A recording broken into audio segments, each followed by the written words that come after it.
Hari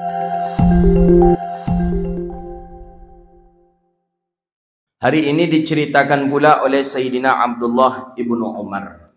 Siapa Abdullah ibnu Umar ni? Sahabat Nabi yang anaknya daripada seorang khalifah. Ayahnya khalifah, anaknya itulah Abdullah ibnu Umar. Siapa ayahnya? Umar ibn al-Khattab. Ayahnya Umar ibn al-Khattab. Dalam satu riwayat ni sama-sama masuk Islam. Ayah dengan anak sama-sama masuk Islam. Setelah masuk Islam, sama-sama pula hijrah ke Madinah. Ayah hijrah ke Madinah, anak pun juga hijrah ke Madinah. Dalam qaul itu, Sayyidina Abdullah ibn Umar waktu itu usianya 12 tahun. 12 tahun ketika awal sampai di Madinah dan akan melaksanakan perang pertama kali di Madinah. Minta izin sang anak kepada ayah. Ayah mengizinkan, Umar ibn al-Khattab mengizinkan. Silakan anda berangkat perang. Tapi baginda Nabi SAW tak izinkan. Kata Nabi, pulang sajalah. Biarlah orang-orang yang dewasa yang berangkat perang, anak-anak tidak usah ikut perang, kata Rasulullah SAW. Akhirnya Abdullah bin Umar pun pulang dan dia tidak jadi ikut di perang itu. Maka Abdullah bin Umar orang yang sangat santun, orang yang sangat lembut, berbeda dengan sang ayah. Ayah orangnya tegas, ayah orangnya pemberani, tapi sang anak lembut. Memang Abdullah bin Umar agak lembut ya. Ya dibandingkan dengan sang ayah. Kalau ayah tak ada cerita lagi. Ayah itu kalau berbicara pakai pedang saja. Jangan coba-coba menghina Islam, langsung Abdullah bin Umar, langsung Umar ibn al-Khattab turun tangan. Apa kisahnya? Banyak. Kisah ketika orang minta berdamai. Dua orang yang sedang konflik datang ke Rasulullah untuk minta damai. Ya Rasulullah, aku bermasalah dengan si fulan ini. Aku minta engkau mengadili kami. Kami minta engkau yang menyelesaikan masalah. Baik, kata Nabi, coba kalian ceritakan. Apa masalah kalian awal? Begini, kata si A. Kata si B, begini. Oh baik. Kalau seperti ini kasusnya, kata Rasulullah, maka si B lah yang membayar kepada si A, karena si B lah yang salah. Si B tak terima. Kata si B, menurut aku bukan seperti itu. Tadi mestinya Rasulullah mengadili. Mestinya Nabi SAW membela aku. Kata si B mencari pembelaan. Datanglah si B ini kepada Sayyidina Umar ibn Khattab. Jadi kata si B dengan si A, menurut aku Rasulullah ini kurang adil kalau seperti ini. Kita carilah ke Umar yang lebih adil. Oh, datanglah ke Sayyidina Umar keduanya ini. Menghadap Sayyidina Umar ibn Khattab. Kata, Assalamualaikum, waalaikumsalam. Kami bulan sahabat Rasulullah SAW. Keluar Umar di pintu baru. Ada apa dengan kalian? Kata Sayyidina Umar kepada sahabat. Bercerita si B. Kata si B, aku sedang ada konflik dengan si fulan ini. Dan aku minta selesaikan dengan Rasulullah. Aku kira Nabi itu adil. Rupanya Nabi kurang adil, Umar. Sampai situ saja. Kata Sayyidina Umar, kalian datang kepada aku ke sini ini minta keadilan. Ingin keadilan. Ya, baik, tunggu sebentar. Ambil pedang oleh Sayyidina Umar ke dalam. Diambil pedang oleh Sayyidina Umar, menahan emosi Umar ibn al-Khattab. Langsung didobraknya pintu tadi oleh Sayyidina Umar, langsung Umar melayangkan pedangnya kepada si B. Kata Sayyidina Umar, orang yang Allah akui dan Allah puji keadilannya, itu yang kalian ragukan. Kalian minta kepada kejujuran dan keadilan orang yang tidak dipuji Allah, kalian meremehkan Rasulullah. Paham? Menengok kawannya lakonai semboleh tadi itu, lakonai Taubeh tadi itu, yang si A tadi pai lari aja nyala. Jadi mungkin kata si A tadi dan sampai kawang lang nak percaya orang nyala kan. Tak mati itu Umar. Umar berbicara kalau lah emosi itu pedang. Jangan coba-coba dengan Sayyidina Umar ibn al-Khattab. Pedang. Jadi jangan coba-coba menghina Rasulullah. Bukan menghina, sekedar menyepelekan baginda Nabi saja. Umar langsung emosi. Itu Sayyidina Umar ibn al-Khattab, rajulun syuja', laki-laki yang paling pemberani. Iblis saja takut kepada Sayyidina Umar ibn al-Khattab. Itu pujian Nabi itu.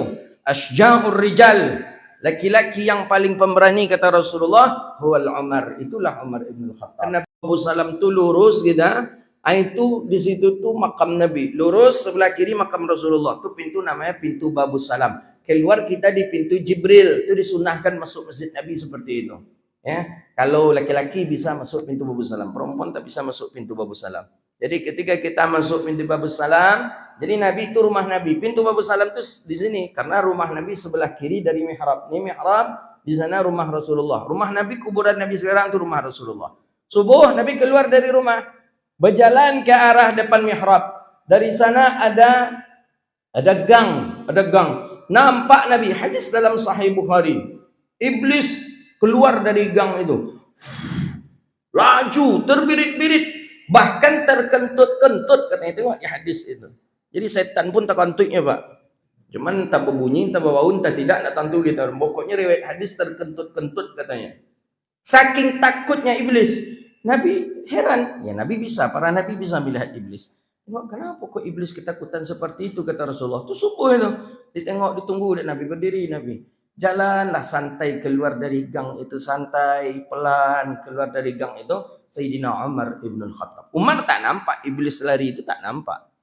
Umar tak nampak iblis yang ketakutan itu, tak nampak. Jalan santai. Itulah keluar ungkapan Rasulullah, asyja'ur rijal Umar. Laki-laki yang pemberani itu adalah Sayyidina Umar ibn Khattab. Bayangkan, iblis lari ketakutan terbirit-birit. Siapa kira-kira kita? Maka tidak ada kita yang bisa menyamakan dengan Umar. Walaupun nama Umar, tapi tidak sepemberani Umar bin Khattab. Ya, adalah orang menyebutkan pemimpin kita seperti Umar. Umar macam mana? Umar takut setan kayaknya. Awak kawan setan. Ya, jadi jangan samakan. Ya, asyja'ur rijal Umar. Memang laki-laki pemberani itu ada Sayyidina Umar. Berbeda dengan anaknya yang periwayat hadis ni. Hadis ni diriwayatkan oleh anaknya Abdullah ibnu Umar, santun, lemah lembut, saking tapi memang Abdullah ibnu Umar ni lebih banyak didikan Rasulullah daripada didikan ayahnya. Dia lebih banyak di rumah Nabi. Di rumah Nabi itu Abdullah ibnu Umar yang masih yang kecil-kecil. Abdullah ibnu Umar, Sayyidina Anas bin Malik, itu di rumah baginda Rasulullah sallallahu alaihi wasallam. Jadi lebih banyak didikan Rasulullah ketimbang didikan ayahnya. Makanya lembut Sayyidina Abdullah ibnu Umar. Jadi saking lembutnya Sayyidina Abdullah ibnu Umar, lunaknya, dan dia tidak haus kekuasaan, itu nampak ketika dia dibai'ah, diangkat untuk menjadi khalifah. Ayahnya khalifah. Setelah ayahnya khalifah, Sayyidina Utsman khalifah. Meninggal Utsman, Abdullah ibnu Umar dilantik dan dibai'ah oleh masyarakat untuk menjadi khalifah. Tapi Abdullah ibnu Umar menolak. Kata Abdullah ibnu Umar, dengan saya ingat pesan ayah saya, dia tidak menginginkan anaknya, cucunya, keturunannya untuk jadi pemimpin. Umar itu tipe. Umar ibn Khattab memang mengatakan, aku tidak menginginkan, kata Umar, anakku, cucuku, keturunanku untuk menjadi pemimpin. Jadi tidak ada istilahnya pemimpin awak jadi presiden, anak jadi gubernur, cucu jadi bupati, cicit jadi camat, sebab tu jadi lurah lah, enggak ada itu. Sistem apa namanya tu? Dinasti, enggak ada. Sayyidina Umar tak menginginkan. Buktinya pernah suatu ketika Abdullah bin Umar diundang ke Baghdad. Ketika itu yang jadi khalifah Umar bin Khattab. Nabi sudah meninggal dunia, Abu Bakar As-Siddiq sudah meninggal dunia. Yang jadi khalifah Umar. Pucuk pemerintah adalah Sayyidina Umar tu di Madinah. Abdullah bin Umar ni bukan dikenal dia sebagai anaknya khalifah, anaknya Amirul Mukminin, tidak. Abdullah ibnu Umar ni dikenal sahabat yang terdekat dengan Rasulullah. Kan Abdullah bin Mas'ud tukang pegang sendal Nabi, Anas bin Malik khadam Nabi, Sayyidina Abdullah ibnu Umar ni orang yang selalu menyiapkan kendaraan untuk Rasulullah sallallahu alaihi wasallam. Jadi terkenal orang-orang Baghdad, para tabi'in ingin mendapatkan keberkahan itu daripada Abdullah ibnu Umar. Diundanglah Abdullah ibnu Umar. Abdullah tahu orang Baghdad, Abdullah ibnu Umar akan datang ke Baghdad, disiapkan dengan segala persiapan VIP. Ya, VIP lagi. Dengan acaranya istimewa apa segala macam. Berkumpullah keseluruhan orang. Orang berkumpul bersama-sama karena ingin menjamu dan menyenangkan hati sahabat Nabi. Bukan hati anak khalifahnya. Bukan hati anak presiden ini. Tapi karena sahabat Nabi dijamu, kemudian mengadakan pengajian. Abdullah bin Umar ni orangnya alim, faqih, salah satu daripada ahli fikih sahabat Nabi Abdullah bin Umar. Dah buat acara, ramai yang hadir. Ya bayangkanlah macam kampanye dia kita lah. Kan kalau kampanye kan ramai yang buat atribut. Sampailah info ke Madinah. Anaknya Umar ibn Khattab disambut dengan antusias oleh orang Baghdad. Ramai-ramai. Dan bahkan sampailah isu ke Umar ibn Khattab. Anaknya pun akan dibaiat untuk pengganti ayahnya. Hari itu juga langsung ditulis surat oleh Umar ibn Khattab. Disuruh anaknya balik pulang ke Madinah. Suruh balik pulang ke Madinah. Mendengar mendapatkan surat di Baghdad, sang ayah menyuruh dia balik pulang ke rumah. Langsunglah Abdullah bin Umar balik pulang ke Madinah. Dari Baghdad balik ke Madinah. Sampai di Madinah, kata Abdullah bin Umar, aku tak pernah melihat ayahku marah seperti itu kepadaku, kecuali ketika aku balik dari Baghdad. Marah. Kata Sayyidina Umar ibn al-Khattab, nak, aku tak izinkan engkau, cucuku, keturunanku menjadi pemimpin. Fitnah di dalamnya. Langsung Sayyidina Umar mengatakan fitnah. Jangan engkau mencoba-coba untuk berusaha untuk menjadi pemimpin. Tak terima penjelasan Umar. Padahal nak dijelaskan oleh Abdullah bin Umar, ayahnya emosi aja. Kan memang ada di antara kita kan, ayahku cik pandai bongi aja. Cik pandai berang aja. Sudah itu tak tentu. Pokoknya apa alasan awak, anda ada bisanya terima. Ada. Umar macam itu. Diberikan, tidak ada aku ya, aku tidak menginginkan juga, cuman orang-orang ni memberikan pelayanan istimewa kepada aku. Tidak, semenjak itu kata Umar ibn Khattab, aku larang engkau keluar Madinah. Semenjak itu tak ada dia keluar Madinah kecuali ke Makkah saja. Maka Abdullah ibn Umar kan termasuk sahabat Nabi yang paling terakhir meninggal di Makkah, itu Abdullah ibn Umar. Tak ada keluar kemana-mana karena ayah marah, ayah khawatir. Memang kalau wibawanya Abdullah ibn Umar itu mengalahkan wibawa daripada para sahabat baginda Nabi sallallahu alaihi wasallam. Jadi kata Sayyidatuna Aisyah, orang yang paling suka meniru gaya Nabi itulah Abdullah ibn Umar. Gaya Nabi. Sampai cara menyisir rambut Nabi ditirunya, sampai cara duduk Nabi pun ditirunya. Senyum Nabi pun ditiru. Bayangkanlah saking fanatiknya dia ke Rasulullah sallallahu alaihi wasallam. Cara senyum Nabi pun ditiru. Ya, suatu ketika Nabi lewat, Abdullah bin Umar dalam riwayat hadis itu disebutkan ada pohon. Nabi dengan Sayyidina Abdullah bin Umar dengan rombongan lewat di pohon di dekat jalan, di pohon yang tumbang tadi. Ketika lewat di pohon yang tumbang tadi itu, Nabi menundukkan kepalanya agar jangan nyangkut sorban Nabi. Jangan nyangkut sorban Nabi. Dinginkan Nabi dari atas kuda lewat di situ. Nabi sudah meninggal dunia. Berganti kepemimpinan dengan Sayyidina Abu Bakar. Lewat di situlah Abdullah bin Umar. Ingat Abdullah bin Umar, kalau Nabi pernah lewat di jalan ini dulu ada pohon kayu. Kini pohon kayu itu tidak ada dah. Sengaja dia lewat di tempat itu dan menundukkan kepala dalam keadaan seperti ini. Tentu sahabat bertanya-tanya, mengapa Umar tiba-tiba aja tidak ada batang kayu lah. Tak ada pohon, tiba-tibanya macam Miko aja lewat di situ, pakai kendaraan kuda. Tentu sahabat bertanya, kenapa ya Abdullah bin Umar? Kenapa ya Ibn Umar? Kata Abdullah bin Umar, aku pernah bersama Rasulullah lewat di tempat ini dan aku melihat Nabi menundukkan kepalanya karena ada ranting kayu. Kini ranting itu tak ada lagi, tetap dia buat seperti itu. Saking fanatiknya ke Rasulullah sallallahu alaihi wasallam. Kalau di kita tak bisa tu digolan begitu, gilo begitu tentunya, tak ada tidak aja situ dah. Itu dalam satu riwayat hadis. Satu riwayat hadis Nabi senyum. Nabi singgah di sebuah tempat Ruhaibah atau apa sejenisnya itu, tempat itu ketika itu istirahat. Ya, istirahat. Sayyidina Nabi sallallahu alaihi wasallam duduk, turun dari tunggangan kudanya, menyandar ke sebuah pohon. Menyandar Nabi ke sebuah pohon, Nabi angkat kaki Nabi. Nabi angkat kaki baginda Nabi sallallahu alaihi wasallam, menyandar istirahat sambil Nabi senyum. Nabi itu senyum karena Jibril mengantarkan kabar gembira ke Rasulullah. Maka Nabi senyum. Nabi sudah meninggal dunia. Khalifah ketika itu Abu Bakar As-Siddiq.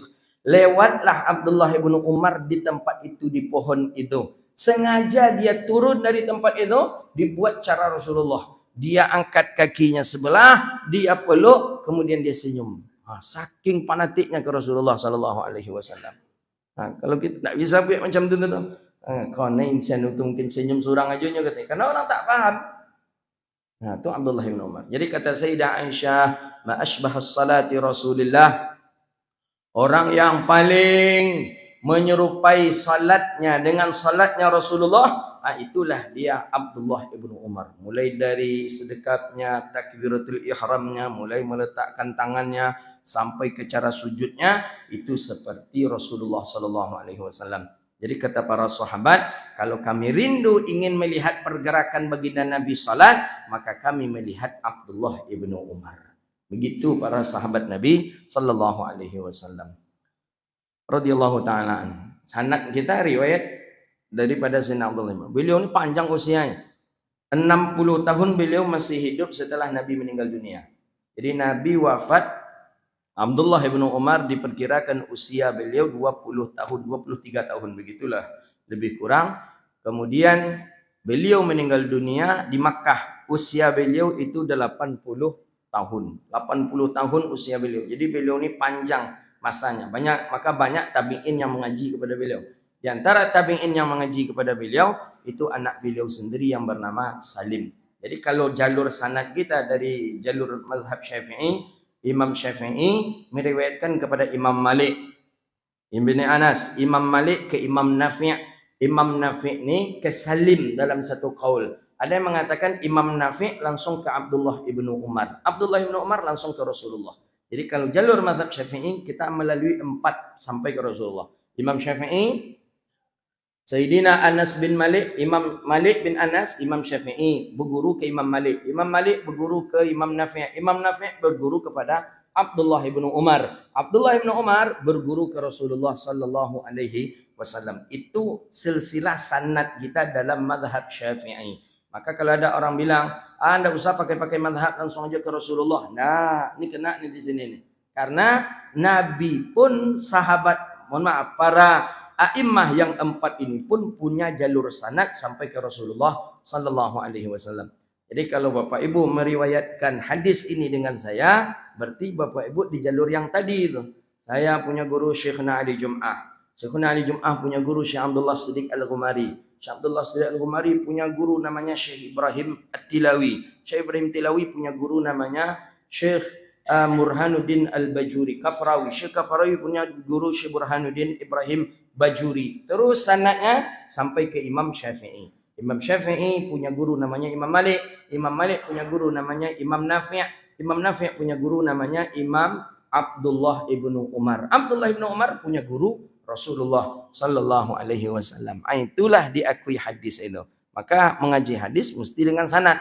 Kalau tak ada sanad, maka orang akan berkata sekehendaknya, kata ulama. Itu dia guna sanad itu.